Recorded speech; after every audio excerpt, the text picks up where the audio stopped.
नमस्कार दोस्तों, मैं मिश्रा स्वागत करता हूं आप सभी मित्रों का आपके अपने यूट्यूब चैनल एजुकेशन वर्ल्ड में। टेस्ट सीरीज की श्रृंखला चल रही है जिसके अंतर्गत 20 क्वेश्चनों के लगभग 60 टेस्ट हमने कंप्लीट किए हैं और यह आज 8वां टेस्ट है। तो आइए स्टार्ट करते हैं आज का टेस्ट। इसके पहले हम देखेंगे पिछले टेस्ट में पूछा गया प्रश्न जो हमने आपको दिया था कि दिल्ली में सर्दियों के समय वर्षा होती है तो कहाँ से होती है। बहुत लोगों ने सही आंसर भी दिया था, पश्चिमी विक्षोभ से होती है। तो ये पिछले वीडियो का आंसर था। आइए बढ़ते हैं आज के टेस्ट की तरफ दोस्तों। और आज के टेस्ट का पहला क्वेश्चन है आपके स्क्रीन पर। आपको 3 से 4 सेकंड का समय दिया जा रहा है जिससे आप स्वयं आंसर दे सकें कमेंट बॉक्स। पहला क्वेश्चन है दोस्तों, सामूहिक उपभोग का अर्थ है, जल्दी से बताइए। तो जिसका राइट ऑप्शन होगा दोस्तों वो होगा ऑप्शन डी, देश के नागरिक द्वारा की गई खपत। साधारण भाषा में अगर बात करें सामूहिक उपभोग की दोस्तों, तो प्रत्यक्ष संतुष्टि के लिए वस्तुओं एवं सेवाओं का प्रत्येक व्यक्ति उपभोग करता है और उस उपभोग के लिए, उस वस्तु की उपयोगिता के लिए वह जो मूल्य चुकाता है उसे कहते हैं सामूहिक उपभोग। तो इसका जो राइट ऑप्शन होगा वो होगा ऑप्शन डी, सामूहिक उपभोग देश के नागरिकों द्वारा की गई खपत है।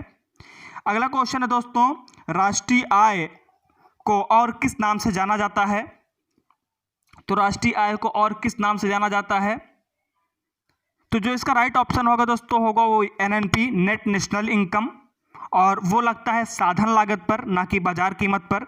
याद रखिएगा, दोनों ऑप्शन देंगे आपको कि बाजार कीमत पर एनएनपी और साधन लागत पर एनएनपी। तो हमेशा एनएनपी जो नेट नेशनल इनकम होगा वह साधन लागत पर होगा।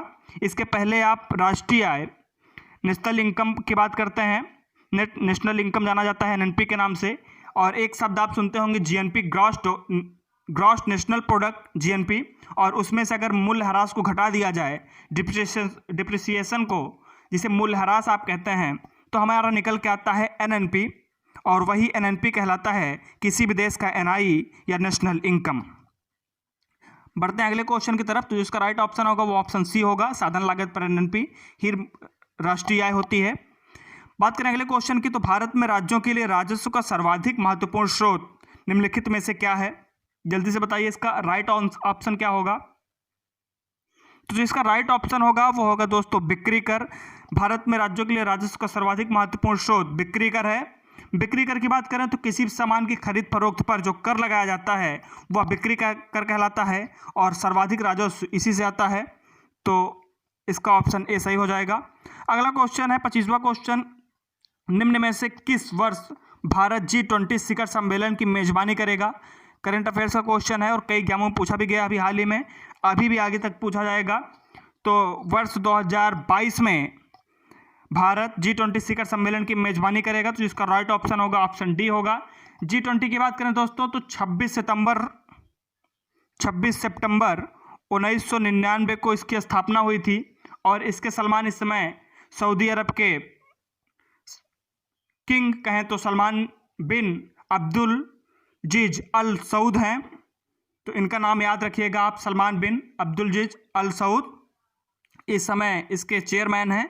और G20 में बहुत खास बात यह है दोस्तों कि G20 में टोटल 19 देश हैं, न कि 20 देश। 19 देश प्लस एक यूरोपीय संघ है पूरा।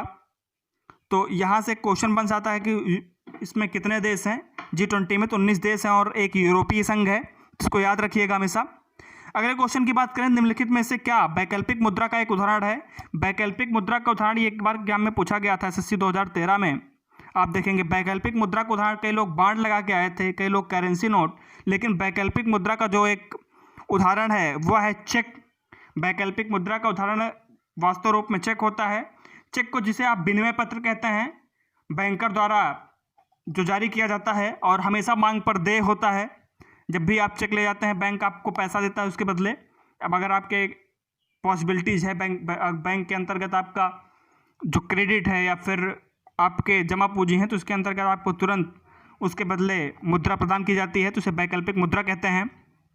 बात करें अगले क्वेश्चन की, तो निम्नलिखित में से किस पंचवर्षीय योजना में वास्तविक विकास दर लक्षित विकास दर से कम थी। तो जल्दी से बताइए, 8वां, चौथा, 5वां या 7वां।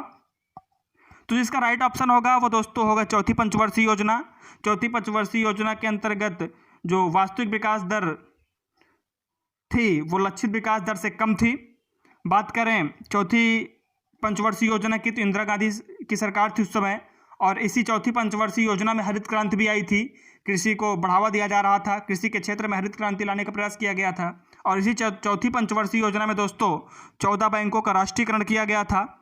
इसको भी याद रखेंगे आप, कई बार एग्जाम में पूछा गया है किस पंचवर्षीय योजना के अंतर्गत 14 बैंकों का राष्ट्रीयकृत किया गया था, या फिर किस पंचवर्षीय योजना के अंतर्गत हरित क्रांति लाई गई थी, तो वह चौथी पंचवर्षीय योजना है। जबकि 5वीं पंचवर्षीय योजना के अंतर्गत इंदिरा गांधी सरकार ने गरीबी हटाओ का नारा दिया था, तो इसको भी आप याद रखिएगा। और एक यहाँ से फैक्ट आया दोस्तों कि वास्तविक विकास दर लक्षित विकास दर से कम थी। तो वास्तव में विकास दर लक्षित क्या की गई थी, वास्तविक में क्या रही, तो लक्षित विकास दर वास्तव में 5.7% लक्ष्य की गई थी टोटल जीडीपी की, जबकि वह घटकर 3.3% ही रही।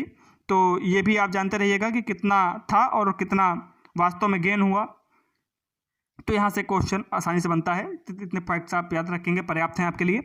अगला क्वेश्चन है, संविधान किस तिथि को पूर्णतः बनकर तैयार हुआ, जल्दी से बताइए।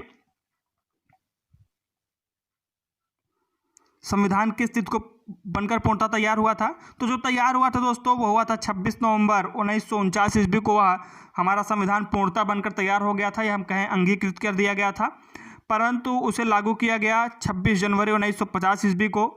और चूंकि 26 जनवरी को हमने प्रथम स्वतंत्रता दिवस मनाया था हमारी सेनाओं ने प्रथम बार, इसलिए इस डेट को यादगार बनाने के लिए उन्होंने 26 जनवरी डेट तय रखी, किसी दिन अपना गणतंत्र दिवस मनाएंगे। तो इसका जो ऑप्शन है वो होगा ऑप्शन सी, इस दिन अंगीकृत हुआ था और इस दिन लागू हुआ था। दोनों क्वेश्चन आप याद रख सकते हैं, कई बार जनरली पूछ लिया जाता है। भारत में राजनीतिक शक्ति का प्रमुख स्रोत क्या है, यह क्वेश्चन बहुत ही आसान भी है और सेंस वाला भी है, तो जल्दी से बताइए इसका राइट ऑप्शन क्या होगा। भारत में राजनीतिक शक्ति का प्रमुख स्रोत क्या है, जल्दी से बताइए। 29 नंबर। तो इसका जो राइट ऑप्शन होगा वो होगा ऑप्शन ए, भारत की जनता।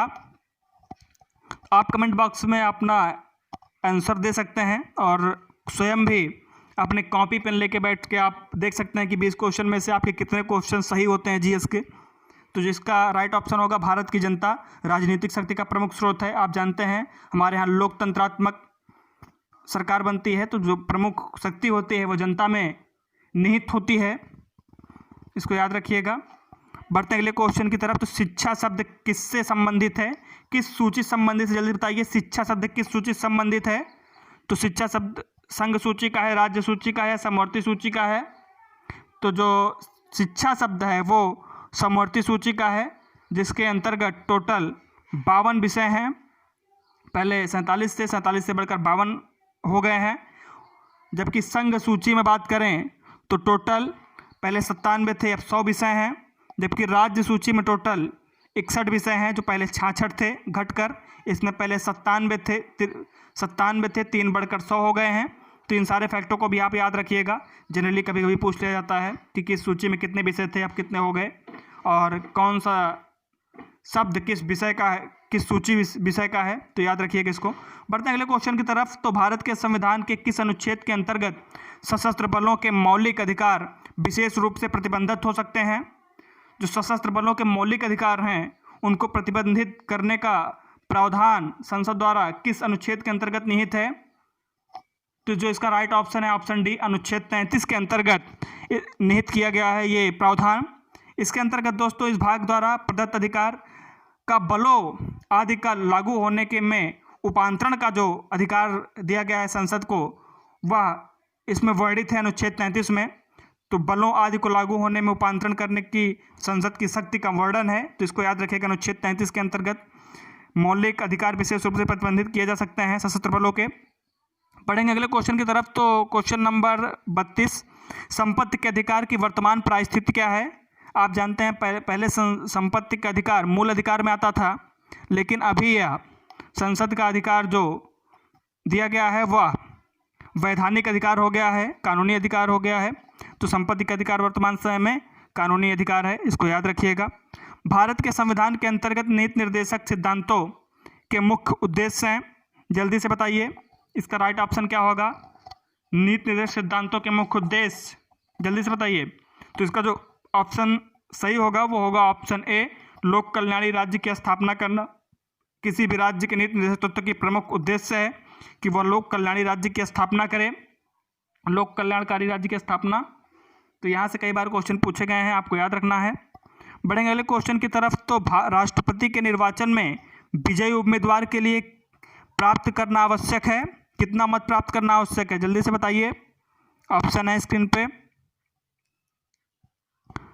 तो बिल्कुल सही, जो इसका राइट ऑप्शन है वह होगा कुल कराए गए मतदान का 50% से अधिक और कुल मतों का बहुमत किसी भी राष्ट्रपति को प्राप्त करना अनिवार्य होता है बनने के लिए।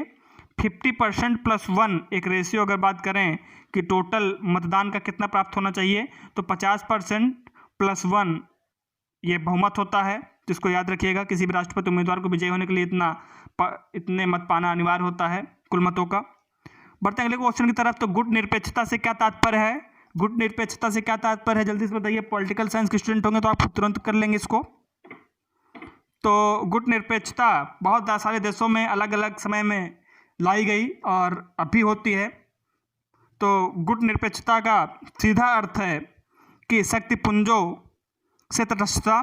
तो जो इसका ऑप्शन होगा बी, वो बिल्कुल सही हो जाएगा। गुट निरपेक्षता का सीधा तात्पर्य होता है शक्तिपुंजों से तटस्थता रखना और स्वयं को लोक कल्याणकारी कार्य के लिए अग्रसर करना। तो शक्तिपुंजों से तटस्थता इसका राइट ऑप्शन हो जाएगा। बढ़ेंगे अगले क्वेश्चन की तरफ। तो क्वेश्चन नंबर 36 है, भारत राष्ट्र संघ का सदस्य कब बना, जल्दी से बताइए। यूनाइटेड नेशन राष्ट्र संघ का सदस्य कब बना था वह, तो वर्ष 1945 ईस्वी में भारत राष्ट्र संघ का सदस्य बना था। बात करें यूनाइटेड नेशन की, यूएन की, यूनाइटेड नेशन की स्थापना 24 अक्टूबर 1945 को की गई थी। आप जानते हैं 24 अक्टूबर को हम संयुक्त राष्ट्र संघ दिवस भी मनाते हैं, तो इसको याद रखिएगा ये क्वेश्चन। और संयुक्त राष्ट्र संघ की बात करें तो इसके जो प्रमुख हैं वो इस समय एंटोनियो गुटेरस हैं, जबकि इसका मुख्यालय वाशिंगटन डीसी अमेरिका में है। तो यहाँ से इतने क्वेश्चन पूछे जा सकते हैं। अगले क्वेश्चन की तरफ बात बढ़ें तो विश्व व्यापार संगठन का मुख्य उद्देश्य क्या है, WTO वर्ल्ड ट्रेड ऑर्गेनाइजेशन का मुख्य उद्देश्य क्या है, जल्दी से बताइए। ऑप्शन स्क्रीन पे है। तो जो इसका राइट ऑप्शन होगा दोस्तों वो होगा ऑप्शन सी, विश्व व्यापार की मात्रा में वृद्धि करना और प्रतिबंधों की समाप्ति करना WTO का प्रमुख मुख्य उद्देश्य है। WTO की स्थापना 1 जनवरी 1995 ईस्वी को हुई थी और जो इसमें देश शामिल हैं 164 देश इसमें शामिल हैं। इसका मुख्यालय जेनेवा स्विट्जरलैंड में है। या भी कई बार एग्जाम में पूछा गया कि WTO वर्ल्ड ट्रेड ऑर्गेनाइजेशन का मुख्यालय कहाँ है, तो जेनेवा में है, जेनेवा स्विट्जरलैंड में, और 164 देश इसमें शामिल हैं। और इसका प्रमुख उद्देश्य तो आपने पढ़ा ही अभी कि प्रतिबंधों को समाप्त करना और व्यापार की मात्रा में वृद्धि करना। अगला क्वेश्चन है, निम्नलिखित में से कौन सा पुरस्कार खेल क्षेत्र में प्रशिक्षण के लिए दिया जाता है, लिया नहीं जाता, दिया जाता है दोस्तों, ये भी याद रखिएगा, प्रशिक्षण के लिए दिया जाता है। तो वो द्रोणाचार्य पुरस्कार है। खेल के क्षेत्र में द्रोणाचार्य पुरस्कार प्रशिक्षण के लिए दिया जाता है, सर्वश्रेष्ठ प्रशिक्षण के लिए। तो जो इसका राइट ऑप्शन होगा ऑप्शन बी होगा। अन्य ऑप्शन आप जानते हैं, दादा साहब फाल्के पुरस्कार फिल्मों के क्षेत्र में सर्वश्रेष्ठ पुरस्कार है, अर्जुन पुरस्कार खेल के क्षेत्र में जो सर्वश्रेष्ठ प्रदर्शन करने पर, साहित्य पुरस्कार साहित्य के क्षेत्र में। तो जो इसका राइट ऑप्शन होगा वो ऑप्शन बी होगा, आप जानते रहिए किसको। बढ़ते हैं अगले क्वेश्चन की तरफ। तो अर्थशास्त्र का नोबेल किसके द्वारा दिया जाना प्रारंभ हुआ था, तो अर्थशास्त्र में जो नोबेल पुरस्कार देना जाना प्रारंभ हुआ वह किया था स्वीडिश सेंट्रल बैंक ने। तो इसका राइट ऑप्शन होगा वो ऑप्शन बी होगा कि अर्थशास्त्र का नोबेल किसके द्वारा दिया जाना प्रारंभ हुआ, तो स्वीडिश सेंट्रल बैंक के द्वारा। याद रखिएगा इसको, ना कि वर्ल्ड बैंक, नोबेल कमेटी भी द्वारा नहीं, अल्फ्रेड नोबेल द्वारा भी नहीं। तो इसका ऑप्शन याद रखिएगा option B, Swedish central bank. अगला क्वेश्चन है दोस्तों 40वां क्वेश्चन, अंतिम क्वेश्चन, और यह क्वेश्चन आपके लिए है कि स्पेल ऑन द टाइगर पुस्तक किसके द्वारा लिखी गई है। कमेंट करके जरूर बताइएगा कि यह पुस्तक किसने लिखी है। स्पेल ऑन द टाइगर अभी पूछी भी गई है हाल ही में यूपी SSSC के किसी एग्जाम में, तो इसको याद रखिएगा, इंपॉर्टेंट है, और जल्दी से कमेंट करके इसको बताइएगा। धन्यवाद दोस्तों इस वीडियो को देखने के लिए। मिलते हैं अगले टेस्ट के वीडियो में, टेस्ट नंबर 9। धन्यवाद।